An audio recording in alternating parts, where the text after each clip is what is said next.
မေတ္တာများများပွားလာတဲ့ပုဂ္ဂိုလ်တွေဟာဒီရှင်နေကဒေါသဟာ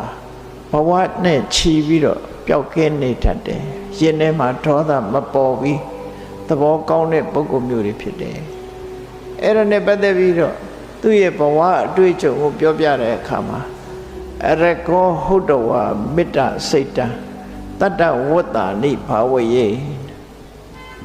တတ္တကပ္ပိပြမနောပြမလောကေတတ္တမအကောဒနောဟာသူဟာဘယ်တော့မှစိတ်မဆိုးဘူးတဲ့ဘာကြောင့်စိတ်မဆိုးဘူးတာတုံးဆိုအတိတ်ဘဝတုန်းကအရကဆိုတဲ့ဆရာကြီးတူဖြစ်ခဲ့တယ်ယသိဆရာကြီးတူဖြစ်ခဲ့တယ်အဲ့ဒီယသိဆရာဖြစ်တဲ့အချိန်တုန်းက